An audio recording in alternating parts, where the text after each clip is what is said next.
వీనికే ఇబ్బంది లేదు, ఆ అమ్మాయి ఇద్దరికి ఇబ్బంది లేదు. ఎందుకంటే వీళ్ళకు సంసారపరమైనటువంటి ఇబ్బందులు ఉన్నాయి. కుదరదు అనుకున్నప్పుడు మా చెల్లెని చేసుకో అని ఆమె అన్నది, ఆమె చేసుకుంది, అయిపోయింది. ఇప్పుడు చెల్లి ఇష్టపడ్డది. ఈ అమ్మాయిని కూడా నాకు టైం కావాలి, ఏదో పెళ్లి చేసుకున్నాం కానీ మా వాళ్ళు వేరే పెళ్లి చేస్తారంటే పెళ్లి చేసుకున్నాం కానీ నాకు టైం కావాలంటే ఈ అమ్మాయికి టైం ఇచ్చినాను. 6 ఇయర్, నువ్వు 1 ఇయర్ అవుతావా ఇంట్లోనే మీ ఇంటికి నుంచి చదువుకో, మరి తాళి దాచుకుంటా అంటే నువ్వు 6 months అవుతావా అని. ఈ అమ్మాయి కూడా తాళి కట్టినావా? అవును, మేము మ్యారేజ్ చేసుకున్నాను నా మ్యారేజ్ మీ భార్య వచ్చే పెళ్లి చేసిందా? నువ్వే చేసినావు అమ్మా? నేనే చేసిన.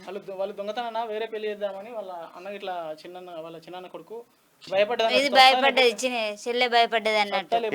నేను చేసుకుంటా లేకపోతే దత్తా అని, నువ్వు చేసుకుంటావా లేదా అని చేసుకుంటా అని చెప్పింది అనమాట. ఎక్కడి కథరా ఇది, నాకు అర్థం కాదు. అమ్మాయి ఇష్టపడ్డది కాబట్టి, నేను ఆ సత్తా అంటుంది కాబట్టి మ్యారేజ్ చేసుకున్నాను. టైం లేకపోతే ఇప్పుడు మీ ఆయనకు నువ్వే పెళ్లి చేసినావు అమ్మా? నేనే చేసిన.